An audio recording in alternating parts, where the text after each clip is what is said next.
வெளிநாட்டில் இருக்கும் உங்களுக்காக இலங்கையில் இருக்கும் உங்கள் பெற்றோரின் ஆரோக்கியத்தை எங்கள் சொந்த பெற்றோரைப் போல அன்புடன் நாங்கள் பராமரிக்கின்றோம். மெடிப்ளேஸ். பாட்டி, நீ இப்படி உட்காந்துருக்கிறத பாக்குறப்ப கேவலமா இருக்கு.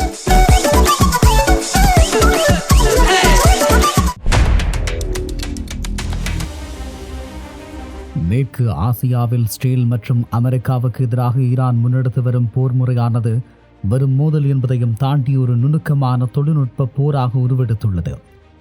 2024 மற்றும் 2025 நடந்த நேரடி மோதல்களுக்கு பிறகு ஈரான் தனது ஆயுத கிடங்கை எவ்வாறு மறுசீரமைப்பு செய்துள்ளது என்பதனை விரிவாக பார்க்கலாம். போரின் தொடக்க கட்டத்தில் ஈரான் ஒரே நேரத்தில் நூற்றுக்கணக்கான ட்ரோன்கள் மற்றும் ஏவுகணைகளை ஏவும் சச்சுவேஷன் அட்டாக் முறையை பின்பற்றியது. இஸ்ரேலின் அயன் டோம் மற்றும் அமெரிக்காவின் வான் பாதுகாப்பு அமைப்புகளை செயலிழக்கச் செய்வது. தற்போதைய மாற்றம் 2026 தொடக்கத்தில் ஈரானின் உத்தி துல்லிய மற்றும் ஊடுருவும் திறன் நோக்கி நகர்ந்திருக்கிறது. குறைந்த எண்ணிக்கையிலான ஆனால் இடைமறிக்க முடியாத அதிவேக ஏவுகணைகளை ஈரான் தற்போது பயன்படுத்துகிறது. அதே நேரம் ஈரானின் ஆயுத பலம் முந்திய ஏவுகணைகளின் தரவு பட்டியல், ஈரான் தற்போதைய தாக்குதலில் பயன்படுத்தும் ஏவுகணைகள் மற்றும் அவற்றினுடைய தொழில்நுட்ப தரவுகளையும் நாங்கள் பார்க்கலாம். ஹைப்பர் சக்கான் திட எரிபொருளில் இயங்குவது, ஹைப்பர்சோனிக் வேகம், வான் பாதுகாப்பு வளையங்களை ஊடுருவும், வரம்பு 1450 கிலோமீட்டர் தூரம், வெடிபொருள் எடை -550 கிலோவாக காணப்படுகிறது. அதேபோல செய்ஜில் இருநிலை திட எரிபொருள், நடனமாடும் ஏவுகணை, காற்றின் திசையில் மாறும், 2000 கிலோமீட்டர் தூரத்திற்கு வரம்பு இருக்கும். அதேபோல 700 கிலோ வெடிபொருளை கொண்டிருக்கும். ஹாஜ் காசிம் பாலிஸ்டிக் ரகமாகும். ஒலியை விட 12 மடங்கு அதிக வேகத்தில் பயணிக்கும். இதனுடைய வரம்பு 1400 கிலோமீட்டர்கள். வெடிபொருள் 500 கிலோ என்று சொல்லுகிறார்கள். ஹோர் ரம்சார் திரவ எரிபொருள், கிளாஸ்டர் வெடிகுண்டுகளை சுமந்து செல்லும் திறன் கொண்டது. வரம்பு 2000 கிலோமீட்டர். வெடிபொருள் 1500 கிலோவாக காணப்படுகிறது. களத்தில் ஏற்பட்ட பாதிப்புகள். ஒரு புவிசார் ஆய்வை மேற்கொள்ள வேண்டும். ஈரான் புதிய ஏவுகணை உத்தி வரும் காகித அளவிலானது அல்ல, அது நேரடி பாதிப்புகளை ஏற்படுத்தியது. விமான நிலையங்கள். தெல் அவீவ் அருகே உள்ள பென்கூரியன் விமான நிலையத்தை சுற்றியுள்ள பகுதிகளில் நேரடி பாதிப்புகள் பதிவாகின. பொருளாதார உட்கட்டமைப்பு. கைஃபா எண்ணெய் சுத்திகரிப்பு ஆலை மற்றும் மின் உற்பத்தி நிலையங்கள் இலக்கு வைக்கப்பட்டன. இதனால் கிரியோட் போன்ற பகுதிகள் முழுமையாக இருளில் மூழ்கியது. அதேபோல தற்காப்பு தோல்வி. முன்னதாக 90% வெற்றி கண்ட வான் பாதுகாப்பு அமைப்புகள் ஈரானின் புதிய தலைமுறை ஏவுகணைகளை எதிர்கொள்ளும் போது பின்னடைவை சந்திப்பதாக தகவல்கள் தெரிவிக்கின்றன. அதே நேரம் ஈரானின் பலம் மற்றும் பலவீனம் தொடர்பாகவும் பார்க்க வேண்டும். உண்மையில் புலனாய்வு தரவுகளின்படி ஈரானின் தற்போதைய நிலை, அதனுடைய பலம். 2025 ஜூன் மோதலுக்கு பிறகு ஈரான் தனது ஏவுகணைகளை சீரமைத்து தற்போது மாதத்திற்கு டஜன் கணக்கில் புதிய ஏவுகணைகளை உற்பத்தி செய்து வருகிறது.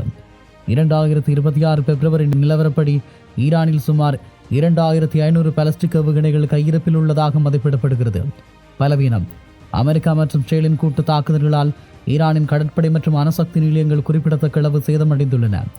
இருப்பினும் ஈரானின் நிலத்தடி ஏவுகணை ஏவுதளங்கள் இன்னும் முழுமையாக செயற்பாட்டில் உள்ளதாக சொல்லப்படுகிறது.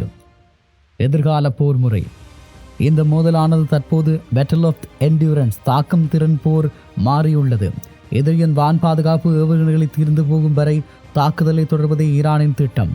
ஈரானின் அதிவேக மற்றும் திசைமாறும் ஏவுகணைகள் தொழில்நுட்பம் வரும் காலங்களில் வான் பாதுகாப்பு குறித்த உலகளாவிய கோட்பாடுகளையே மாற்றியமைக்கக்கூடும். இப்படியான ஒரு சூழலில் அணு ஆயுத போர் முகங்களுக்கு மத்தியில் ஈரானின் புதிய போர் தந்திரம் தொடர்பான தரவுகளும் கசிய வந்திருக்கிறது. மேற்கு ஆசியாவில் இஸ்ரேல் மற்றும் அமெரிக்காவுக்கு எதிரான ஈரான் முன்னெடுத்து வரும் மோதலானது கடந்த 2 ஆண்டுகளில் ஒரு புதிய பரிமாணத்தை எட்டியுள்ளது. வரும் ட்ரோன்கள் மற்றும் சாதாரண ஏவுகணைகளை ஏவி வந்த ஈரான் தற்போது அதிநவீன ஹைப்பர்சோனிக் மற்றும் துல்லிய வழிகாட்டு ஏவுகணைகளை நோக்கி தனது கவனத்தை திருப்பியுள்ளது. போரின் தொடக்க கட்டத்தில் ஈரான் நூற்றுக்கணக்கான மலிவான ட்ரோன் மற்றும் ஏவுகணைகளை ஏவி எதிரிகளின் வான் பாதுகாப்பு திறனை சோதித்தது. இதன் மூலம் இஸ்ரேலின் அயன் டோம் மற்றும் அமெரிக்காவின் பேட்ரியட் அமைப்புகள் செலவு ரீதியாகவும் இருப்பு ரீதியாகவும் பலவீனப்படுத்த முயன்றது. 2025 ஜூன் மாதம் நடந்த 12 நாள் நேரடி போருக்கு பிறகு ஈரான் தனது கொள்கையை மாற்றியது. எண்ணிக்கையை குறைத்து தரத்தை உயர்த்துவது என்ற புதிய உத்தியின் கீழ் தற்போது தற்காப்பு வளையங்கள் எளிதில் ஊடுருவும் ஏவுகணைகளை ஏவி வருகிறது. ஈரானின் ஆயுத கிடங்கு அதிநவீன ஏவுகணைகளின் தொழில்நுட்ப பகுப்பாய்வு. ஈரானின் ஏவுகணை தொழில்நுட்பம் தற்போது ரஷ்யா மற்றும் வடகொரியாவின் தொழில்நுட்பங்களுடன் போட்டியிடும் அளவிற்கு வந்துவிட்டது. ஹைப்பர்சக்கான் 1450 கிலோமீட்டர் பாயும் திறன் கொண்ட இது திட எரிபொருளில் இயங்குகிறது. வான் பாதுகாப்பு ஏவுகணைகள் வரும்போது அவற்றை தட்டிவிட்டு செல்லும் திறன் கொண்டது. செய்ஜில் நடனமாடும் ஏவுகணை. இது ஈரானின் மிக ஆபத்தான ஆயுதம். 2000 கிலோமீட்டர் தூரம் வரை செல்லக்கூடியது. வான்வெளியில் தனது பாதையை திடீரென மாற்றிக்கொள்ளும். இதனால் இதன் இலக்கை முன்கூட்டியே கணிக்க முடியாது. ஹாஜ் ஹாசிம் மாக் 12, அதாவது ஒளியின் வேகத்தை விட 12 மடங்கு வேகமாக செல்லும். எதிரிகளின் ரேடார்கள் தெரிவதற்குள்ளேயே இலக்கை தாக்கிவிடும். பக்தா 1, 2 இவை ஹைப்பர்சோனிக் வகையைச் சேர்ந்தவை. ஒளியை விட 13 மடங்கு வேகத்தில் சென்று எந்தவித வான் பாதுகாப்பையும் தகர்க்கும் வல்லமை கொண்டவை. களத்தில் ஏற்பட்ட தாக்கங்கள். சர்வதேச புலனாய்வு தரவுகளின்படி ஈரானின் சமீபத்திய தாக்குதல்கள் இஸ்ரேலினுடைய பொருளாதார மற்றும் இராணுவ முதுகெலும்பை குறிவைத்துள்ளன.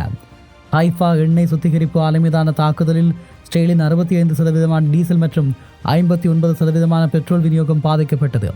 இதனால் சுமார் 200 மில்லியன் இழப்பு ஏற்பட்டுள்ளது. நெவாடிம் விமானத்தளம் மற்றும் பென்குரியன் விமான நிலைய பகுதிகளில் ஏவுகணைகள் ஊடுருவியுள்ளன. குறிப்பாக 32 ஏவுகணைகள் வான் பாதுகாப்பை மீறி நெவாடிம் தளத்தை தாக்கியுள்ளதாக தகவல்கள் தெரிவிக்கிறது. கிரேகோட் பகுதிகளில் மின்சார கட்டமைப்பு தகர்க்கப்பட்டதால் மக்கள் நீண்ட நேரமாக மின்சாரமின்றி தவிக்கும் சூழல் ஏற்பட்டது. 2026 தற்போதைய நிலை. 2026 பிப்ரவரி மற்றும் மார்ச் மாதங்களில் நடந்த தாக்குதல்களை தொடர்ந்து அமெரிக்கா தனது மத்திய கிழக்கு தளங்களை பலப்படுத்தி வருகிறது. ஈரானிடம் தற்போது சுமார் 3000க்கும் மேற்பட்ட பாலிஸ்டிக் ஏவுகணைகள் கையிருப்பில் உள்ளன. இஸ்ரேல் மற்றும் அமெரிக்காவின் வான் பாதுகாப்பு அமைப்புகள் அரோ 3 மற்றும் தாட் தற்போது ஈரானின் ஹைப்பர்சோனிக் ஏவுகணைகளை எதிர்கொள்ள புதிய மென்பொருள் மேம்பாடுகளை செய்து வருகிறது. ஈரான் தனது ஏவுகணை தளங்களை நிலத்தடியில் அமைத்துள்ளதால் வான்வெளி தாக்குதல்கள் மூலம் அவற்றை அழிப்பது அமெரிக்காவுக்கு சவாலாக உள்ளது. போரின் போக்கு இப்போது ஒரு தொழில்நுட்ப போட்டியில் உள்ளது. யார் முதலில் ஆயுதங்களை இழப்பார்கள் என்பதுதான் 2026 மிகப்பெரிய ஒரு கேள்வியாகும். இந்த மோதலானது வெறும் பிராந்திய போர் என்பதையும் தாண்டி உலகளாவிய எரிசக்தி விநியோகம் மற்றும் பாதுகாப்பை பாதிக்கும் ஒரு பெரும் அச்சுறுத்தலாக உருவெடுத்துள்ளது.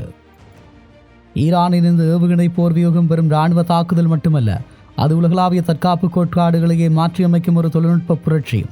பல பில்லியன் டாலர்கள் செலவில் உருவாக்கப்பட்ட அமெரிக்கா மற்றும் இஸ்ரேலுடைய வான் பாதுகாப்பு வளையங்கள் ஈரானின் மலிவான மற்றும் துல்லியமான ஏவுகணைகளால் துளைக்கப்படுவது வருங்கால போர் முறையின் அபாயகரமான போக்கை உணர்த்துகிறது. இந்த மோதல் வரும் நிலப்பரப்பிற்கான போர் அல்ல, இது தாங்குதிறன் போர். யார் முதலில் ஆயுதங்களை இழப்பார்கள் அல்லது யாருடைய பொருளாதார முறையில் வீழும் என்ற நிலையில் ஈரான் தனது நிலத்தடி ஏவுகணை நகரங்களை மூலம் நீண்டகால போருக்கு தயாராகிவிட்டது என்பதை புலனாகிறது. செய்ஜில் மற்றும் ஹாஜ் ஹாசிம் போன்ற ஏவுகணை காற்றில் திசைமாறிச் செல்லும். அவை வெறும் இலக்குகளை மட்டும் தாக்கவில்லை, மாறாக மேற்குலகின் இராணுவ மேலாதிக்கத்தின் மீதான நம்பிக்கையை சேர்த்தே தாக்கிவிடுகிறது என்றும் சொல்லலாம். இறுதியாக சர்வதேச சமூகம் தற்போது ஒரு மெல்லிய நூலிழையில் பயணித்துக் கொண்டிருக்கிறது. ஈரானின் இந்த துல்லிய தாக்குதல் தொடருமானால் அது இஸ்ரேல் மற்றும் அமெரிக்காவை ஒரு முழுமையான அணு ஆயுத போர் அல்லது கடுமையான தரைவழி தாக்குதல் என்ற விளிம்புக்கு தள்ளக்கூடும். 2026 இந்த மார்ச் மாத தரவுகள் எச்சரிப்பது ஒன்றே ஒன்றுதான். இனிவரும் போர்களில் எத்தனை ஏவுகணைகளை நீங்கள் வைத்திருக்கிறீர்கள் என்பது முக்கியமல்ல, மாறாக எதிரியின் தற்காப்பை எத்தனை ஏவுகணைகள் முறியடிக்கிறது என்பதை வெற்றியை தீர்மானிக்கும். மேற்கு ஆசியாவின் வான்வெளியில் இப்போது பறப்பது வெறும் ஏவுகணைகள் மட்டுமல்ல, ஒரு புதிய உலக ஒழுங்கின் அபாயகரமான சமிஞ்சைகளும் கூட.